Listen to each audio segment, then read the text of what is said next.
जी अस्सलाम वालेकुम स्टूडेंट्स। आज हम जो बुक रिव्यू करने जा रहे हैं उसका नाम है the end of history by Francis Fukuyama. Francis Fukuyama की बुक बड़ी इंपॉर्टेंट है। इसकी नेक्स्ट बुक्स भी आई हैं, उसका भी हम नेक्स्ट रिव्यू करेंगे। तो the end of history book जो है ये 1989 में मंजर आम पे आई, जब कोल्ड वार एरा एंड हुआ 1991 में। उस दौरान जो है ये इफेक्टिव हुई है डिबेट। ठीक है जी। तो इसके जो ऑथर है उनका नाम है फ्रांसिस फुकुयामा, प्रोफेसर हैं ये। तो अभी भी इनकी बुक आई है आइडेंटिटी पॉलिटिक्स। तो बड़ी रिकमेंडेड बुक है। तो एंड ऑफ हिस्ट्री में वो बताते हैं कि एक तरफ जो है वो कैपिटलिज्म थी और दूसरी तरफ कम्युनिज्म थी। कोल्ड वार एरा के दौरान एक तरफ कैपिटलिज्म थी और दूसरी तरफ जो है वो कम्युनिज्म थी। ये मैं आपको इसका थीम बता रहा हूँ मेन। तो कैपिटलिज्म और कम्युनिज्म, तो कैपिटलिज्म को जो फॉलो कर रहा था वो यूएसए था, और कम्युनिज्म को जो फॉलो कर रहा था वो यूएसएसआर था, रशिया। तो हुआ क्या कि कम्युनिज्म एकदम कोलैप्स हो गया क्योंकि यूएसएसआर डिसइंटीग्रेट हो गया। तो फ्रांसिस फुकुयामा ने अपना एक थीसिस दिया, बाद में ये बुक बनी। उसमें था कि end of history. End of history का मतलब ये नहीं है कि हिस्ट्री एंड हो गई, बल्कि एंड ऑफ हिस्ट्री में वो ये बताते हैं,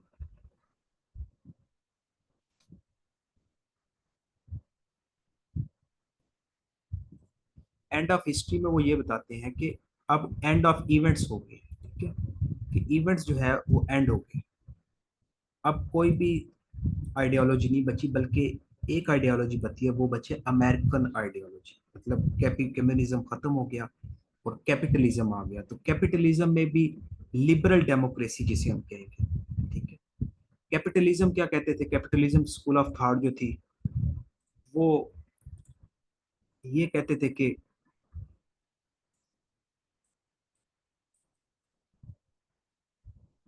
कैपिटलिज्म, कम्युनिज्म, और ये कहते थे लिबर्टी होनी चाहिए, फुल लिबर्टी। दूसरी तरफ जो कम्युनिज्म थे वो कहते थे इक्वेलिटी होनी चाहिए दोनों में। ठीक है। तो ये दोनों का जो है ना वो, जैसे हैगल का अगर हम इस पर थीसिस अप्लाई करें तो ये थीसिस था, ये एंटीथीसिस। तो थीसिस और एंटीथीसिस मिलके कहता है कि एक नई चीज बन गई है, उसको कहते हैं सिंथेसिस। अब वो इसमें से भी कैरेक्टरिस्टिक्स उठाएगा, कैपिटलिज्म में से जो कहते हैं कि फ्री मार्केट होनी चाहिए, और कम्युनिज्म वाले कहते हैं नहीं, ये मीन्स के लिबर्टी होनी चाहिए, ये कह रहे हैं। कम्युनिज्म वाले कह रहे थे इक्वेलिटी हो। तो अगला जो सिस्टम आया उसे हम कहेंगे लिबरल डेमोक्रेसी। तो फोकुयामा का यही था कि अब सिर्फ और सिर्फ एक वर्ल्ड ऑर्डर बचे दुनिया में, और वो कौन चलाएगा? वो अमेरिका चलाएगा, और वो है लिबरल डेमोक्रेसी। ठीक है, वो क्या है जी? Liberal democracy.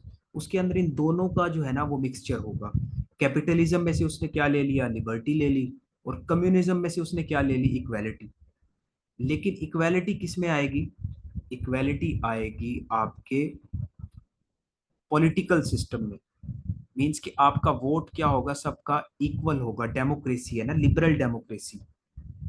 आपका वोट इक्वल होगा, तो इसे कहेंगे कम्युनिज्म से ये कैरेक्टरिस्टिक्स इसने उठाए।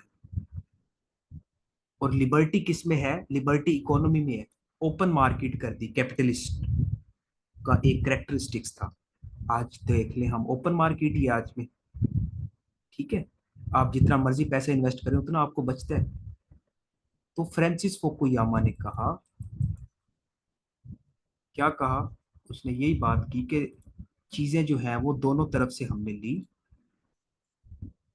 यहां से भी और यहां से भी।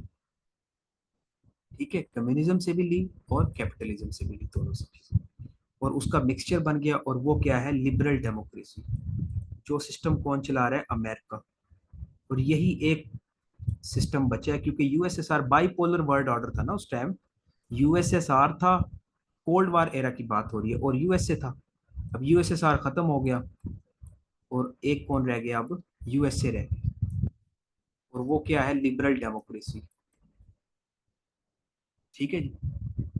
तो ये इसकी बुक का जो था एंड ऑफ हिस्ट्री। अब इस के ऊपर क्रिटिक भी आएगी, वो हम नेक्स्ट वीडियो में देखेंगे। The clash of civilisation, Samuel Huntington, उसने कहा कि सिर्फ दुनिया में एक ताकत नहीं रह रही। जो आप अमेरिका को कह रहे हो, ये तो आपने बाइस्ड होकर लिखा क्योंकि आप खुद अमेरिकन है। ठीक है, तो उसको हम नेक्स्ट वीडियो में देखेंगे कि वो क्या बता।